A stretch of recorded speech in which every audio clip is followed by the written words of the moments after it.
तो वो बच्चे ग्रोथ रिटार्डेड हो जाते हैं। जब वो हम्म, बच्चे उन बच्चों में से अक्सर बच्चे प्री मैच्योर पैदा होते हैं, बिल्कुल जिसकी सही। वजह से बच्चे नर्सरी में रहते हैं, वहाँ इन्फेक्शन हो जाती है बच्चों को वो प्रॉपर केयर नहीं मिलती। लेकिन हमला ख़वातीन को स्पेशली पहले चंद माह में अंडा खाने नहीं दिया जाता, उनको खजूर खाने नहीं दी जाती, हालांकि खजूर रिच ऑफ आयरन है।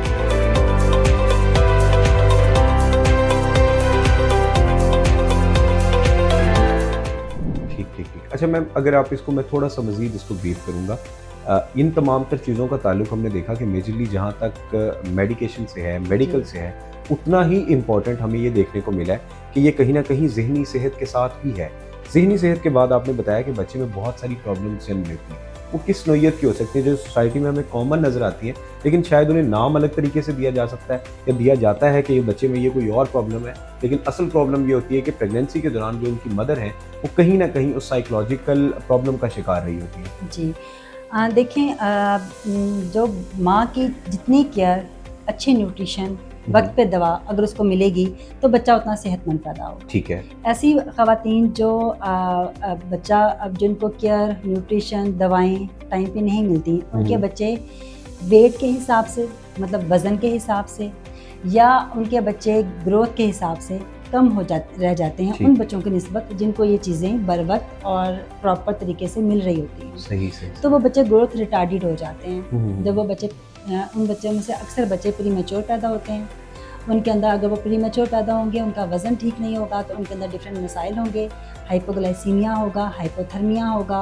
वो बच्चे फीड इतना अच्छा नहीं ले पाते, उनको वो फीड माँ उनको करवा भी नहीं पाती, जो खुद इतना जिसमें इतनी कमी है बच्चे में, माँ के अंदर, और वो इतनी बीमारियों से लड़ रही होती है या वो साइकोलॉजिकल इश्यूज से को फेस कर रही होती है, तो वो बाद में डिलीवरी के बाद भी बच्चे को वो केयर नहीं दे पाती जो बच्चे का भी राइट है, जिसकी वजह से बच्चे नर्सरी में रहते हैं, वहाँ इन्फेक्शन हो जाती है बच्चों को वो प्रॉपर केयर नहीं मिलती, और इसीलिए पाकिस्तान के अंदर न्यूनेटल मोर्टेलिटी और न्यूनेटल मॉर्बिडिटी दोनों की रेशो बहुत ज़्यादा है। अच्छा मैम, इस हवाले से दो तर्ज की हमें नज़र आती है। एक चीज़ जो सी सेक्शन की तरफ बढ़ रही है, सेकेंडली जो लेबर की तरफ बढ़ रही है।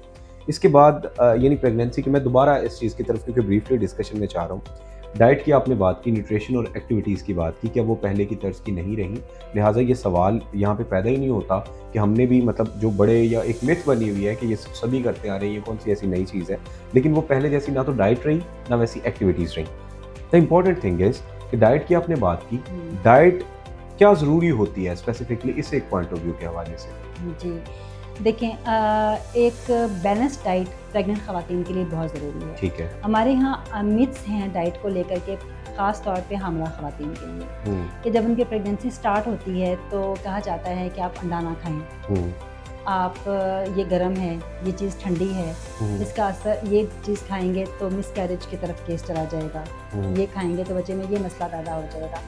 जैसे कि अंडा एक प्रोटीन डाइट है, वो आपको अच्छी प्रोटीन देता है, लेकिन हमला ख़वातीन को स्पेशली पहले चंद माह में अंडा खाने नहीं दिया जाता, उनको खजूर खाने नहीं दी जाती, हालांकि खजूर रिच ऑफ आयरन है, रिचेस्ट सोर्स है आयरन का। सही। तो लेकिन उनको नहीं दी जाती, उनको नट्स नहीं खाने दिए जाते। ये गर्म है। तो ये गर्म है, और इससे केस ख़राब हो सकता है, या इससे जो है वो चीज़ें ख़राब हो जाती हैं, आप मिसकैरेज की तरफ केस चला जाएगा। तो ये मिथ्स हैं जो हमारी ख़वातीन को फेस करने पड़ते हैं, या ख़वातीन के अपने जहन में डाल दिए जाते हैं कि वो अगर वो ऐसा करेंगी तो ऐसा हो जाएगा, और ख़वातीन डर के मारे अपनी डाइट जो है वो ठीक नहीं लेती। जहाँ तक डाइट का ताल्लुक है तो एक बैलेंस डाइट हमारा ख़वातीन के लिए ज़रूरी है। इसमें आपका गोश्त आ जाता है, ठीक है, जो भी आपकी अफोर्डेबिलिटी में आए, चाहे छोटा गोश्त हो चाहे बड़ा गोश्त हो।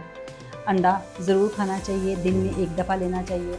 फ्रेश फ्रूट, वेजिटेबल्स, दूध का एक गिलास, कम से कम एक गिलास हामला खातून को ज़रूर दिन में एक दफ़ा लेना चाहिए, ठीक है। बाहर के खानों, रेस्टोरेंट्स के खानों से, स्ट्रीट फूड से स्पेशली अवॉइड करना चाहिए। बिल्कुल ठीक।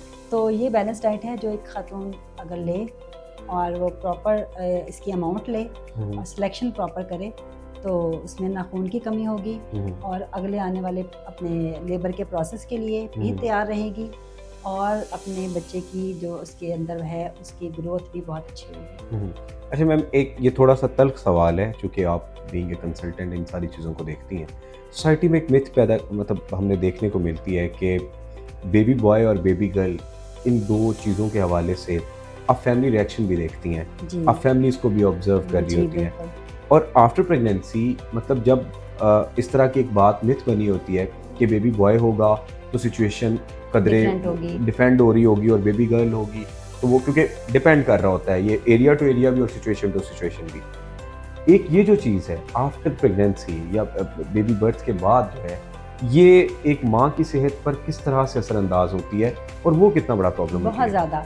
ये सिर्फ डिलीवरी के बाद नहीं होती, क्योंकि आपको पता है आजकल अल्ट्रासाउंड के ज़रिए जी, जी। पहले से ही ये पता चल जाता है कि हमारा होने वाला बच्चा मेल बेबी होगा, लड़का होगा या लड़की होगी। हुँ, तो और ये चीज़ स्ट्रेस दी जाती है हमारी सोसाइटी में औरत के ऊपर कि ये अल्ट्रासाउंड करवा के आओगी तो पता करके आओ ठीक। कि लड़का है या लड़की है। कहीं ना कहीं जो पहला बेबी है उसमें तो ये चीज़ इतनी मैटर नहीं करती। लोग कहते हैं पहला बच्चा है, हालांकि बहुत जगह मैटर करती भी है कि पहला बच्चा ही बेबी बॉय होना चाहिए। हुँ, लेकिन ऐसी खातून जिसकी पहले एक बेटी है या 2 बेटियां हो चुकी हुई हैं, उन ख़वातीन को जब अपनी प्रेगनेंसी में अल्ट्रासाउंड के ज़रिए पता चलता है कि अब दोबारा बेटी होने जा रही है, तो वाज़े नज़र आता है उनके चेकअप करने के दौरान, उनसे बात करने के दौरान कि वो बहुत स्ट्रेस में हैं। ठीक, ठीक, ठीक। वो और जब उनकी फैमिली को पता चलता है कि अब दूसरी या तीसरी दफ़ा भी बेटी होने जा रही है, तो जो थोड़ी बहुत केयर वो प्रेगनेंसी की वजह से दे रहे होते हैं, वो केयर भी ख़त्म हो जाती है। बल्कि उसकी प्रेगनेंसी को और उसके अगले प्रोसेस को, लेबर को और उसकी केयर देने को फिर बोझ समझा जाता है कि ये कि अब इसकी तो इस बच्चे की तो ज़रूरत ही नहीं थी, इस बेटी की तो ज़रूरत ही नहीं थी, अब इसके लिए सब कुछ करना पड़ेगा। तो वो तो स्ट्रेस माँ को डिलीवरी से पहले ही शुरू हो जाता है। और फिर जब डिलीवरी होती है तो ऑफ कोर्स ऐसी माँ बहुत स्ट्रेस में रहती है, वो अपनी और अपने बच्चे की केयर नहीं कर उस पाती। तरीके से नहीं करते। हम देखते हैं कि ऐसे हमें ऐसे सिचुएशन का सामना होता है तो फैमिली के एटीट्यूड में, बिहेवियर में बहुत फ़र्क होता है। और ये जो आपको जब आपका एक बच्चा पैदा होता है, देखिए बच्चा जो दुनिया में आया है वो मासूम है, उसको नहीं पता कि मुझे हर बच्चा चाहता है, हर बच्चे का राइट है कि उसको एक बहुत अच्छा वेलकम मिले, बिल्कुल सही बात है। और माँ भी यही चाहती है।